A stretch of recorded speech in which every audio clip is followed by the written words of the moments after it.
Hey, big head. After all this, sometime in the 90s, you rekindle an old relationship back in the Bay Area while you were living in DC. I guess the story was you guys were watching the same comment together while emailing back and forth. Tell me that story. So I had divorced Pete and I was dating this other guy, and I had moved, the kids and I had moved to Hamden, Connecticut, where I spent a New England winter. And that's why you had to leave again, you know? So let me tell you something about a New England winter. Let's say it's going to be probably, snowfall's going to be maybe 1 or 2. They're talking feet of snow. Not inches, feet. And I'm still a native Californian. So once the thermometer drops below 40 degrees, I'm freezing. Right. So when we're talking, and if I never hear wind chill again, I'm gonna be all right. Right. So we're in Connecticut, and the thing about us, this old relationship, we had been junior high school sweethearts, and even after I left to come to Washington, D.C., he was still close with my family. He would go and have tea with my grandmother, and we always kept in touch and always knew how to find each other. Hi, happy birthday, that kind of thing. And so, this was, there was a comet that year, and I had reached out just to say hi. Hi, right? Yeah. Hi. Right. And then we started talking and rekindled some stuff, long distance, because we hadn't seen each other in like 14 years. And it got like real in a hurry, to the point where I ended up having to break up with the guy that I was dating, and prepared to come back to Washington, D.C., and trying to get back home to California so that we could be together in person again. I get a call from my court reporting company saying, we have a case in San Francisco with the Securities and Exchange Commission, but the court reporter just quit.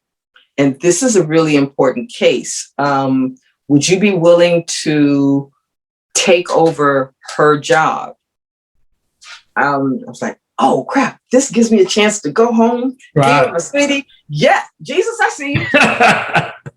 So in like 72 hours, I had called my ex-husband saying, you know how you always giving me hell because you don't get enough time to spend with the kids? How about you take them for like the next? And so the kids went with him, and I packed up 2 suitcases, got on a plane, had my cute clothes on the plane because I'm figuring my sweetheart's going to come and meet me. With a sign saying, and flowers and stuff like that. Right. That didn't happen. And so I had my apartment, and I took the job, and I was literally from DC to San Francisco in 72 hours. I was going to work.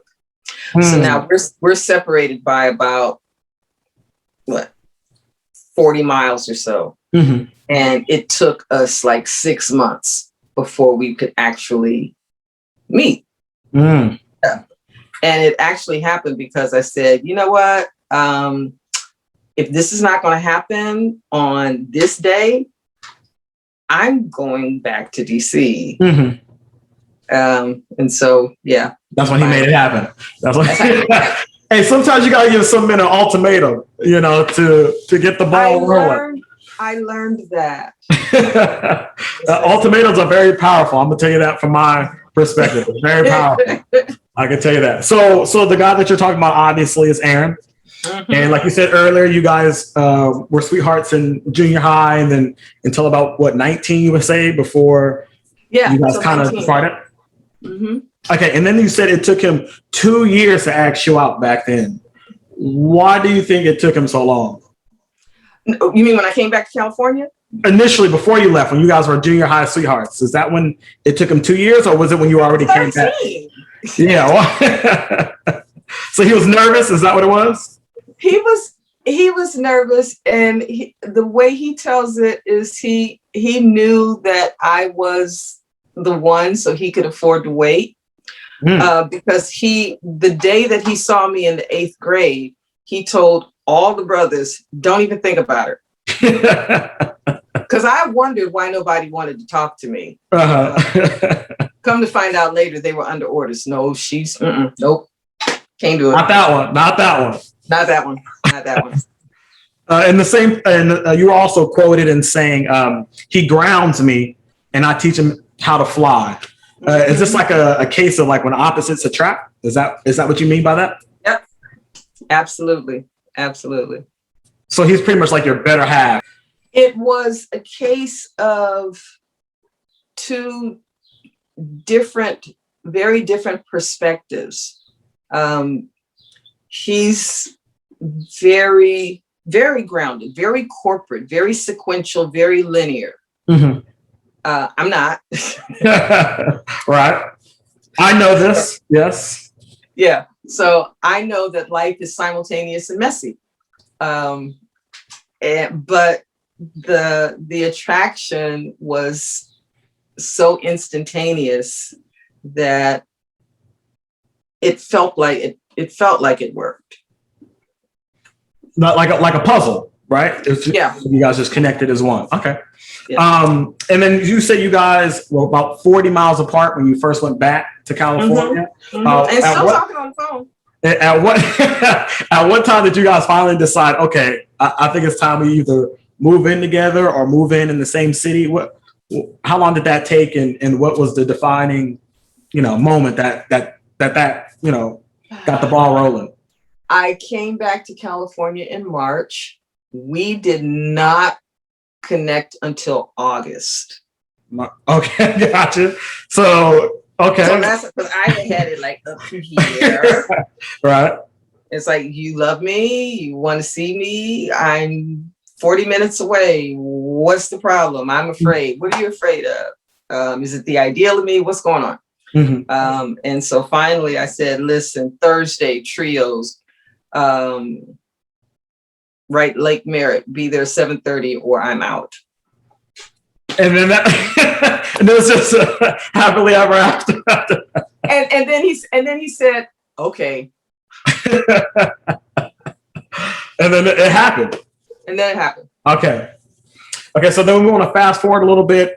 June 30th, 2000, you give birth to a beautiful baby girl, as in Manaya, that we mentioned earlier. Okay, and then shortly after that, 2001, you moved to Stockton, California, correct? Uh-huh. Okay. Hottest day of the year, July 7th. No air conditioning in the moving van, and I knew it was a sign from God saying, "You might want to rethink this." Why the move, and what was Stockton like around this time in 2001? Okay, well, so that was the first wave of what they used to call BATS, Bay Area transplants. That's me. I'm 2000. I'm 2000, but yes, around that time, yes.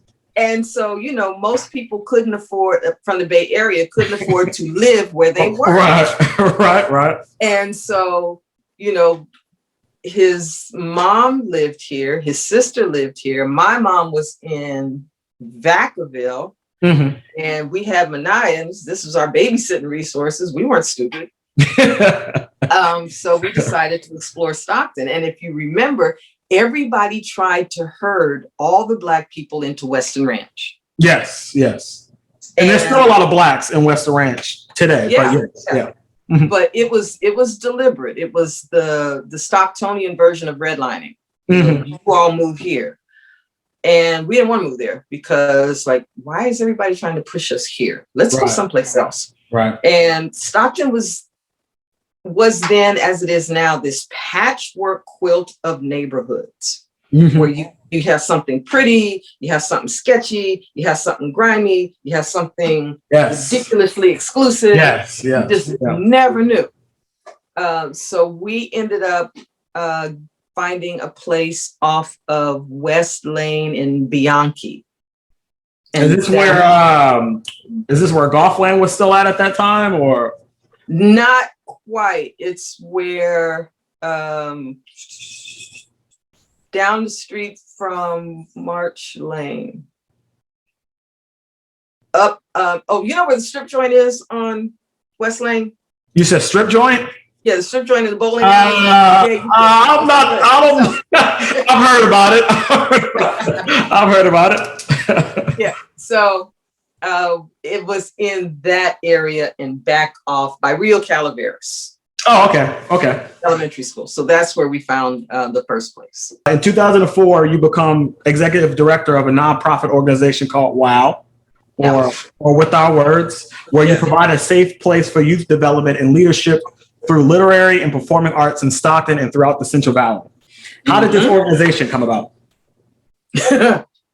By accident.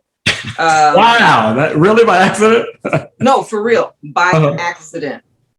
As a byproduct of me having my own transcription business, one of the side clients that I developed, I would record conferences.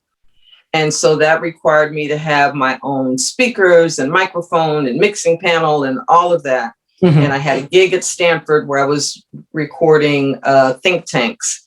And so it just so happened that some friends of ours were starting an open mic. Brandy and Derek were doing an open mic at the Blackwater. Oh, okay. Yeah. And so we would let them use our equipment. And then there was an arts festival that was starting to happen. And it was being called the Color in the Valley Arts Festival. And they were having this big organizing meeting because what they wanted to create was like the National Black Arts Festival in Atlanta. Organized wanted to do something like that on the West Coast. And so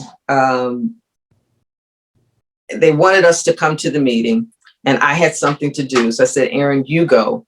They probably just want to use some of our equipment for staging or whatever. And he came back and he said, yeah, they want us to do the spoken word festival. I was like, okay, I think we got enough equipment for that. He's like, no, they want us to do the spoken word festival, as in produce it.